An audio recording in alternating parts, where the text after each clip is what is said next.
کربلا سن 61 ہجری 8 محرم الحرام۔ جب پیاس پڑنے لگی اور بچوں کی اللہ تش کی دکھی آوازیں بلند ہونے لگیں تو اس وقت امام حسین نے اپنے بھائی ابو الفضل عباس کو بلایا اور ان کو 30 سوار اور 20 پیادہ سپاہی دے کر اور 20 مشقیں دے کر فرمایا، جاؤ اور ان پیاسوں کے لیے فرات سے پانی لاؤ۔ اصحاب کے آگے آگے نافع ابن حلال بجلی تھا، جس نے علم اٹھایا ہوا تھا۔ جب وہ فرات کے قریب پہنچے تو عمرو ابن حجاج زبیدی نے آواز دی، تم کون ہو؟ جناب نافع نے فرمایا، میں نافع ابن حلال بجلی ہوں۔ عمرو نے کہا، کس لیے آئے ہو؟ نافع بولے، اس لیے آیا ہوں کہ پانی پیوں۔ عمرو ابن حجاج کہنے لگا، پیو جس قدر جی چاہے اور نصیب ہو۔ نافع کہنے لگے، تو مجھے تو کہتا ہے کہ پانی سیر ہو کر پیوں، جبکہ امام حسین اور ان کے ساتھی پیاسے نٹھال ہیں۔ اس حال میں ایک قطرہ بھی نہیں پیوں گا اور نہ ہی مجھے نصیب ہو۔ عمرو ابن حجاج نے غور سے دیکھا تو اصحاب بھی تھے اور ان کے پاس مشقیں بھی تھیں، تو کہا کہ نافع، تو نے کہا تو ٹھیک ہے، لیکن ہمیں بھی فرات کے کنارے اسی لیے مقرر کیا ہے کہ ایک قطرہ بھی امام حسین اور اہل بیت کے پاس نہ پہنچ سکے۔ نافع نے جب یہ سنا تو غصے میں آ گئے اور عمرو ابن حجاج کی بات کے باوجود 20 پیادہ صحابیوں سے کہا کہ فرات میں داخل ہو جاؤ اور مشقیں بھر لو، اور خود اور دیگر گھڑ سواروں نے عمرو ابن حجاج کی فوج کا مقابلہ شروع کر دیا۔ 20 پیادہ صحابیوں نے مشقیں بھر لی، فرات سے نکل آئے تو عمرو ابن حجاج کے لشکر نے ان 20 پیادہ صحابیوں پر حملہ کر دیا۔ ادھر حضرت ابو الفضل عباس نے دفاعی حملہ کیا، ایک طرف حضرت عباس تھے تو دوسری طرف نافع تھا۔ اس لڑائی میں نافع کے ہاتھوں ابن زیاد کا ایک سپاہی زخمی ہو گیا اور زخموں کی تاب نہ لاتے ہوئے مر گیا۔ حضرت عباس کے ساتھ جانے والے تمام صحابی خیر و خیریت سے واپس آ گئے اور 20 پیادہ بھی مشقیں لے کر صحیح و سالم خیام تک پہنچ گئے۔ حضرت عباس نے یہاں بہت جنگ کی اور دشمن کے کافی سپاہی قتل کر دیے، اور اصحاب حسین سے ایک فرد قتل یا زخمی نہ ہوا۔ بس پانی خیام میں آیا اور خود امام حسین، اصحاب، اطفال اور بیویوں نے پیا، اور اس وجہ سے حضرت عباس سقا کہلائے۔ سقائی کی ایک اور وجہ یہ ہے کہ مدینہ سے کربلا تک جب بچوں اور مسرورات کو پیاس لگتی تو وہ جناب قمر بنی ہاشم سے پانی مانگتے تھے۔ کربلا میں جب پانی بند ہو گیا اور جب فرات سے دشمن سے لڑائی کر کے پانی لائے اور پانی تقسیم ہوا تو اپنا حصہ حضرت عباس نے محفوظ کر لیا اور خود پانی نہ پیا۔ جب امام حسین کے بچے اپنے چچا عباس سے پانی مانگتے تو اپنے حصے کا پانی ان کو دے دیتے، جس کی وجہ سے سقائے اہل بیت معروف ہو گئے۔ جناب بریر ابن خزیر جو عابد، زاہد اور صالح شخص تھے، امام کی خدمت میں حاضر ہوئے اور اپنے خلوص دل سے اجازت لی کہ آقا مجھے اجازت دے کہ میں اس فاسق و فاجر شخص یعنی عمر ابن سعد کے پاس جاؤں اور اسے نصیحت کروں، شاید اسے شرم آ جائے اور گمراہی سے دور ہو جائے۔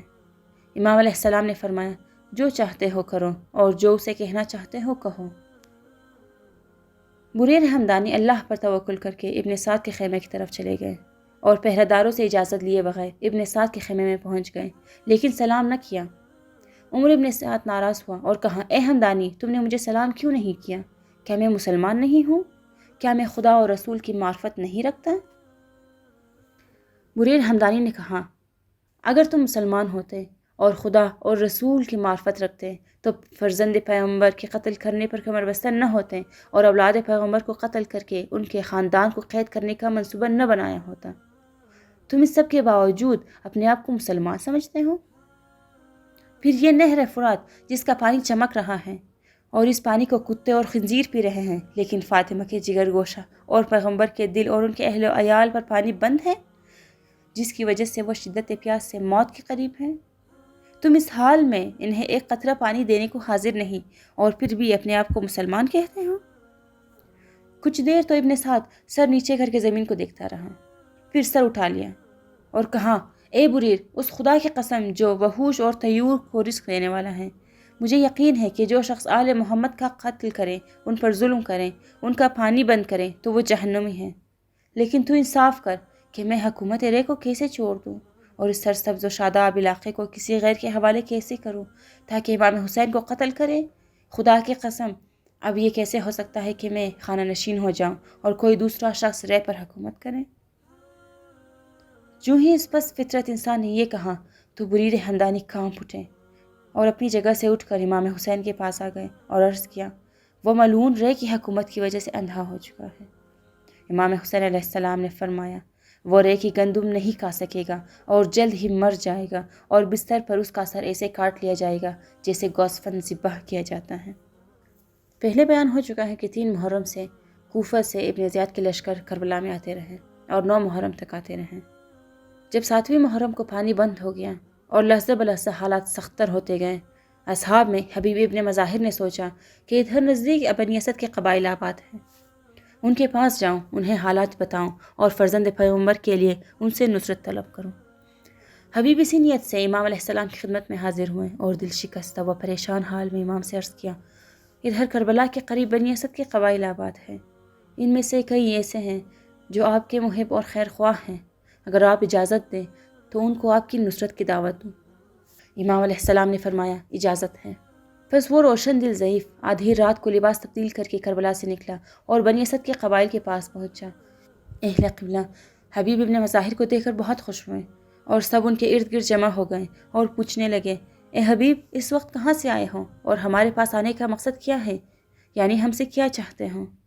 جناب حبیب نے فرمایا، اے بنی اسد، میرا اس وقت تمہارے پاس آنے کا مقصد یہ ہے کہ تمہاری دنیا اور آخرت میں سرفرازی کا موجب بن سکوں اور تمہیں دختر پیغمبر کے فرزند کے پاس لے چلوں، کیونکہ اس وقت حضرت امام حسین نے اپنے چند نیک اور صالح ساتھیوں کے ساتھ کربلا میں نزول اجلال فرمایا ہے اور ابن سعد نے ایک بہت بڑے لشکر میں امام کا محاصرہ کیا ہے۔ نیز امام سے یزید فاسق و فاجر کے لیے بیعت کا مطالبہ کر رہا ہے۔ تم میری قوم و قبیلہ ہو، میری نصیحت غور سے سنو اور سمجھو۔ خدا کی قسم، تم میں سے جو بھی امام حسین کے ساتھ شہید ہوا تو گویا اعلی العالین میں حضرت محمد مصطفیٰ کا رفیق اور علی مرتضیٰ کا ہمسایہ ہو گیا۔ جب حبیب نے یہ بات کی تو شیر دل جوان عبداللہ ابن بشیر اٹھا اور عرض کیا، میں پہلا شخص ہوں جو یہ دعوت قبول کرتا ہوں۔ پھر بنی اسد کا ایک اور شخص اٹھا اور کہا، میں اس دعوت کو قبول کرتا ہوں، حتیٰ کہ 90 افراد مرنے کے لیے امام حسین کی نصرت کے لیے آمادہ ہو گئے۔ اسی دوران میں اسی قبیلے سے ایک اور شخص نے ابن سعد کو مخبری کر دی اور کہا، قبیلے بنی اسد سے 90 افراد امام حسین کی نصرت کے لیے آ رہے ہیں، لہٰذا اگر چارہ ہیں تو ان کے آنے سے پہلے کوئی منصوبہ بناؤ۔ جب یہ خبر ابن سعد کو پہنچی تو اس نے 400 جنگی سپاہی دیے اور ان کو اس راستے پر متعین کر دیا جہاں سے بنی اسد کے جوان نے آنا تھا۔ ابن سعد نے تاکید کی تھی کہ بنی اسد کا ایک بھی شخص امام حسین کے کارواں میں شامل نہ ہونے پائے۔ پس ابن سعد کے ان 400 سپاہیوں نے بنی اسد کا مقابلہ کیا اور ان کو امام حسین کے کاروان سے ملحق نہ ہونے دیا۔ شدید جنگ ہوئی۔ پھر حبیب نے ارزق کو مخاطب کر کے کہا، ہائے افسوس تم پر، تم ہمیں کیوں نہیں جانے دیتا؟ لیکن ارزق نے اس جماعت پر حملہ کر کے ان کو متفرق کر دیا۔ جب بنی اسد کے لوگوں نے دیکھا کہ وہ اس لشکر کا مقابلہ نہیں کر سکتے تو واپس چلے گئے۔ پھر عمر ابن سعد کے ڈر سے کہ کل لشکر بیچ کر ہمیں قتل نہ کر دے، رات کو ہی انہوں نے اپنے خیمے اکھاڑے اور ضروری سامان لے کر کسی غیر معروف مقام پر پناہ لینے پر مجبور ہو گئے۔ جب کوفہ کے لشکر صحرائے کربلا میں جمع ہو گئے اور امام حسین سے جنگ کرنے کے لیے تیار تھے تو امام حسین نے عمرو ابن کعب بن قرظہ انصاری کو ابن سعد کے پاس بھیجا کہ اسے کہو دونوں لشکروں کے درمیان مجھ سے ملاقات کرے۔ جب رات ہوئی تو عمرو ابن سعد 20 سپاہیوں کے ساتھ نکلا اور امام حسین بھی 20 سپاہیوں کے ساتھ خیام سے برآمد ہوئے۔ دونوں آمنے سامنے آئے تو امام حسین نے فرمایا، یہ تیری بازگشت خدا کی طرف ہے، لیکن تجھے خوف خدا نہیں اور تو یہ بھی جانتا ہے کہ میں کس ہستی کا فرزند ہوں، پھر بھی میرے ساتھ جنگ کرنے لگا ہے۔ اے ابن سعد، ان کافروں کو چھوڑو اور میری طرف آ جاؤ، کیونکہ میری اطاعت میں قرب خداوندی ہوگا۔ عمر ابن سعد نے کہا، مجھے خوف ہے کہ میرا گھر برباد کر دیں گے۔ امام نے فرمایا، میں تجھے اس سے اچھا گھر بنا دوں گا۔ عمر نے کہا، مجھے ڈر ہے کہ میری جائیداد اور اموال ابن زیاد ضبط کر لے گا۔ امام نے فرمایا، جائیداد و اموال کے بدلے تجھے حجاز میں بہتر عوض دوں گا۔ عمر نے کہا، مجھے اپنی بیوی بچوں کا ڈر ہے۔ امام خاموش ہو گئے اور واپس آ گئے اور فرمایا، اے ابن سعد، تو عراق کے گندم نہیں کھا سکے گا اور تجھے بستر پر ایسے ذبح کیا جائے گا جس طرح گوسفند ذبح کیا جاتا ہے، اور تجھے خدا کبھی معاف نہ کرے گا۔ عمر نے کہا، اگر گندم نصیب نہ ہوئی تو جو پر کفایت کروں گا۔ امام نے فرمایا، مجھے اجازت دو، میں واپس چلا جاتا ہوں یا خود یزید کے پاس جاتا ہوں، یا پھر ایک عام مسلمان کی طرح کسی دور دراز کے اسلامی شہر میں زندگی گزار دوں گا۔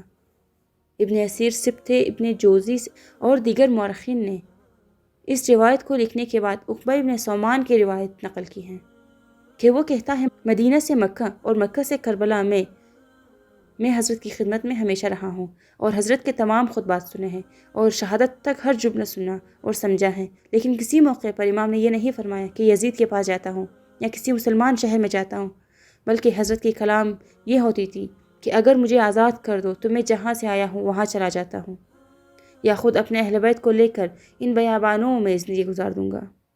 تذکرہ میں سبط ابن جوزی نے لکھا ہے کہ چونکہ عمر ابن سعد امام حسین سے جنگ نہیں کرنا چاہتا تھا، اس لیے بار بار امام سے ملاقات کرتا تھا۔ ایک ملاقات میں وہ امام سے اس قدر متاثر ہوا کہ ابن زیاد کو خط لکھا، جس کی پہلی سطر یہ تھی کہ خدا نے آتش جنگ کو خاموش کر دیا ہے۔ ابن زیاد نے خط پڑھ کر لکھا، یہ خط ابن سعد نے اپنی قوم پر شفقت کرتے ہوئے اور اپنے امیر کو نصیحت کرتے ہوئے لکھا ہے، لہٰذا مجھے قبول ہے۔ اسی محفل میں شمر ابن ذوالجوشن بیٹھا تھا۔ اس نے ابن زیاد کی بات سنی تو آگ بگولا ہو گیا اور کہا، تم نے ابن سعد کی بات قبول کر لی ہے؟ اب حسین ابن علی تیری حکومت کے علاقے میں آئے ہیں، چاہتے ہو کہ وہ یہاں سے نکل جائیں؟ خدا کی قسم، اگر حسین بیعت نہ کریں اور یہاں سے چلا جائیں تو اس کی قدرت اور قوت میں مسلسل اضافہ ہوگا، جبکہ تمہاری کمزوری اور عاجزی میں اضافہ ہوگا۔ خبردار ابن سعد کی بات کو قبول نہ کرنا جو سستی اور غلط تدبیر پر مبنی ہے۔ آج ذمہ داری یہ ہے کہ تم اسے کہو کہ حسین اور اس کے ساتھی تیرے حکم کے تابع ہو جائیں، تو پھر دل چاہے تو سزا دینا، دل چاہے تو معاف کر دینا، تجھے اس وقت اختیار ہوگا۔ ابن زیاد نے شمر کا نظریہ پسند کیا اور عمر ابن سعد کو خط لکھا، اما بعد، تجھے میں نے کربلا اس لیے نہیں بھیجا کہ تو حسین سے نرمی کرتا رہیں اور اس مہم کو تول دیتا رہیں اور بہانہ جوئی کرتا رہیں اور اسے سلامتی کی نوید سناتا رہیں اور اس کی میرے پاس شفاعت کرتا رہیں۔ اگر حسین اور ان کے اصحاب میرے حکم کے تابع ہو جائیں تو سب کو میرے پاس بھیج دو، اور اگر میرے اتباع نہ کریں تو ان سے جنگ کرو، جب ان کو قتل کر دو تو ان کی لاشوں کو پامال کر دو اور اس طرح ان کی لاشوں پر گوڑے دوڑا دو کہ سینہ و پشت ریزہ ریزہ ہو جائیں۔ ہاں، میں جانتا ہوں کہ ان کے قتل ہونے کے بعد ان کی لاشوں پر گوڑے دوڑانے سے ان کو تکلیف نہ ہوگی، لیکن چونکہ پہلے میں یہ کہہ چکا ہوں لہٰذا یہ ضرور انجام دینا۔ ہاں، جو کچھ میں نے لکھا ہے اگر اسی طرح اس پر عمل کرو، مطیع اور سامع شخص کی طرح اپنا کام انجام دو تو انعام کے مستحق قرار پاؤ گے، اور اگر اس پر عمل نہ کیا تو اس عہدہ و مقام پر جو تمہیں دیا گیا ہے اس سے معزول ہو جاؤ گے، اور لشکر کو شمر ابن ذوالجوشن کے حوالے کر دو، کیونکہ تیرے یہ کام نہ کرنے کی صورت میں ہم نے شمر کو اس لشکر کا امیر بنا دیا ہے۔ پھر ابن زیاد نے شمر سے کہا، یہ خط کربلا لے جاؤ اور اس خط پر اس سے عمل کرواؤ، اگر عمل کرے تو اس کے تابع رہنا، اور اگر عمل نہ کریں اور انکار کریں تو اس کا سر جدا کر کے میرے پاس بھیج دو، اور لشکر کے امیر تم ہوگے۔ اسی دوران میں عبداللہ ابن ابی المحمل ابن حزام کلابی اٹھا اور ام البنین کی اولاد حضرت ابو الفضل عباس اور عبداللہ، جعفر اور عثمان کے لیے امان نامہ مانگا۔ عبداللہ ابن ابی المحل ابن حزام کلابی جناب ام البنین کا بھانجا تھا۔ ابن زیاد نے کہا، بہت اچھا، امان نامہ لکھا گیا۔ عبداللہ ابن ابی محل نے یہ امان نامہ اپنے غلام کے ذریعے کربلا بھیجا۔ روایت ہے کہ جب یہ امان نامہ حضرت ابو الفضل عباس اور ان کے بھائیوں کے پاس پہنچا تو انہوں نے فرمایا، ہمیں اس امان نامے کی ضرورت نہیں ہے، کیونکہ اللہ کی امان سمیہ کے زنازادے کی امان سے بہتر ہے۔ یہ تھے روز ہشتم کے واقعات۔ 9 محرم کے حالات کے بارے میں بھی آگاہ کریں گے۔ تب تک کے لیے فی امان اللہ، صلوات بر محمد و آل محمد، اللہم صلی علی محمد و آل محمد۔